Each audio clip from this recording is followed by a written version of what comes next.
Dear students, जैसा कि हम लोग अधिशोषण एब्जॉर्प्शन चैप्टर पढ़ रहे थे। पृष्ठ रसायन का टॉपिक का नाम था अधिशोषण। अधिशोषण में आज हम लोग भौतिक एवं रासायनिक अधिशोषण में अंतर पढ़ेंगे। सबसे पहले अधिशोषण शब्द को फिर से मैं डिफाइन कर देता हूँ। किसी पदार्थ पर किसी अन्य पदार्थ का अस्थायी रूप से जमा हो जाना, एकत्र हो जाना अधिशोषण कहलाता है, एब्जॉर्प्शन कहलाता है। किसी पदार्थ पर किसी अन्य पदार्थ का अस्थायी रूप से एकत्र हो जाना, जैसे कपड़ों पर धूल का एकत्र हो जाना। आज का हमारा टॉपिक है भौतिक एवं रासायनिक अधिशोषण में अंतर। इसको हम दो कॉलम करके बता रहे हैं, एक तरफ भौतिक अधिशोषण, एक तरफ रासायनिक अधिशोषण। भौतिक अधिशोषण में कार्यकारी बल, जो बल लगता है उसकी प्रकृति दुर्बल वांडर वाल्स बल होते हैं। माने भौतिक अधिशोषण वह प्रक्रिया है जो दुर्बल वांडर वाल्स बल द्वारा बंधे होते हैं, और रासायनिक अधिशोषण में कार्यकारी बल की प्रकृति प्रबल सहसंयोजक बंध होती है। ये प्रबल बंध होते हैं। अर्थात भौतिक अधिशोषण दुर्बल वांडर वाल्स बल युक्त बंध होते हैं, जबकि रासायनिक अधिशोषण प्रबल सहसंयोजक बंध युक्त बल की प्रकृति के होते हैं। सेकंड नंबर है, भौतिक अधिशोषण एक उत्क्रमणीय प्रक्रिया है। उत्क्रमणीय का मतलब होता है कि कोई रासायनिक प्रक्रिया यदि अग्र दिशा में हो रही है और परिस्थितियां बदल जाने पर पश्चिम दिशा में पीछे की तरफ भी होने लगी, ऐसी प्रक्रिया उत्क्रमणीय कहलाती है। जबकि रासायनिक अधिशोषण अनुत्क्रमणीय, यदि अभिकारक से उत्पाद बन गया तो वापस उत्पाद से अभिकारक काणु नहीं बन सकता, अनुत्क्रमणीय प्रक्रिया है। थर्ड नंबर, भौतिक अधिशोषण कम ताप पर अधिक होता है।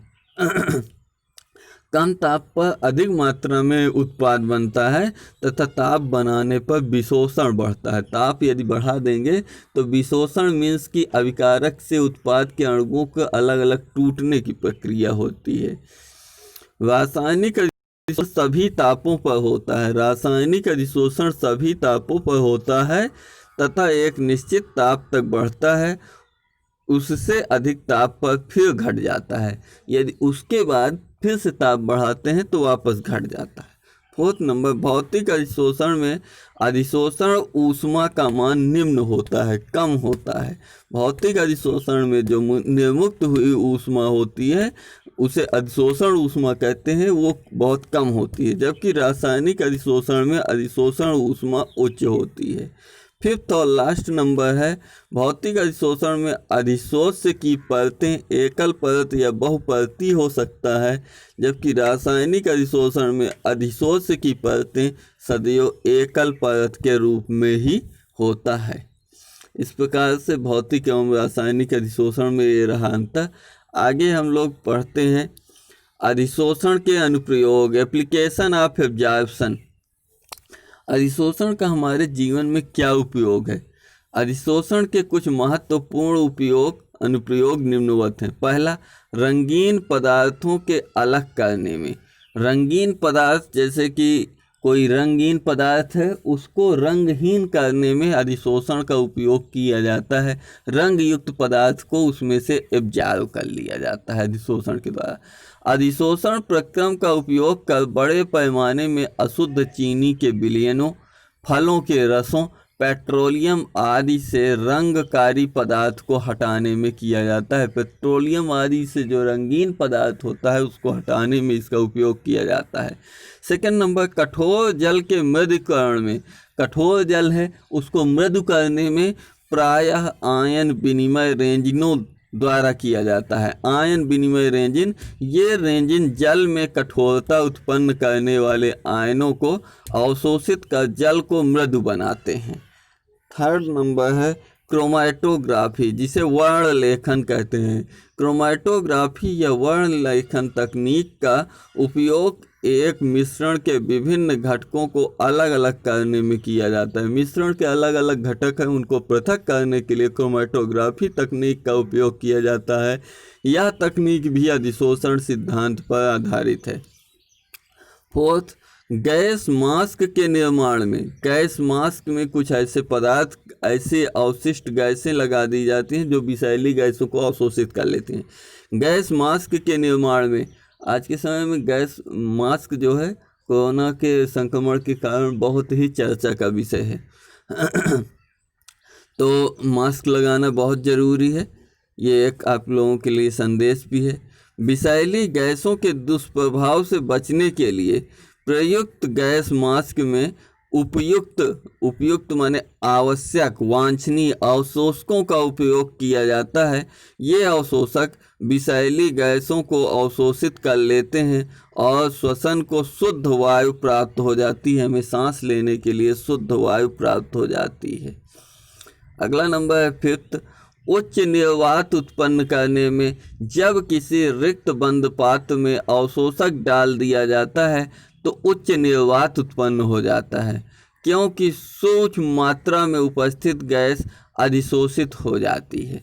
6वां है अक्रिय गैस के पृथक्करण के लिए अधिशोषण प्रक्रम प्रयुक्त किया जाता है। 7वां है विषैली विषमांगी उत्प्रेरण में अभिकारक अणु उत्प्रेरक पर आधारित हो जाता है, जिस कारण अभिक्रिया की दर बढ़ जाती है। 8वां है धातु निष्कर्षण में, धातु निष्कर्षण माने किसी अयस्क से शुद्ध धातु को प्राप्त करना। धातु निष्कर्षण की फेन प्लवन विधि, जैसे कि धातु निष्कर्षण चैप्टर में हम लोगों ने 10th में ही फेन प्लवन विधि, गुरुत्वीय पृथक्करण विधि, चुंबकीय पृथक्करण विधियों के विषय में पढ़ा है। तो फेन प्लवन विधि वर्णात्मक अधिशोषण पर आधारित है, अर्थात उसमें कुछ अशुद्धियों को वर्णित कर लेते हैं कि चिन्हित कर लेते हैं, उन्हें पृथक कर लेते हैं एक तरह से। 9वां है तेल जल की सतह पर, तेल और जल का मिश्रण है उस पर पायसीकरण के लिए अधिशोषण के कारण स्थायी पायस का निर्माण हो जाता है। और लास्ट नंबर है पृष्ठ सक्रिय पदार्थ जैसे साबुन, अपमार्जक इत्यादि स्वच्छीकरण की क्रिया अवशोषण के कारक होती है। अवशोषण के कारण ही अवशोषित हो जाने के कारण ही यह प्रक्रिया संपन्न होती है, स्वच्छीकरण की, साफ करने की प्रक्रिया, क्योंकि वो मैल को अपनी तरफ चाल कर लेते हैं। कौन? ये साबुन और अपमार्जक वगैरह। तो आज के दिन में अधिशोषण से संबंधित सारी बातें समाप्त होती हैं। अधिशोषण चैप्टर हम लोगों ने, चैप्टर जो पृष्ठ रसायन था 3 भागों में बटा हुआ था, अधिशोषण, उत्प्रेरण और कोलायड। तो अधिशोषण हम लोगों ने पढ़ लिया, उसका अनुप्रयोग पढ़ लिया। तो अधिशोषण आज से समाप्त। कल हम लोग नए टर्न में आपके साथ उत्प्रेरक के साथ मिलेंगे। तब तक के लिए जय हिंद।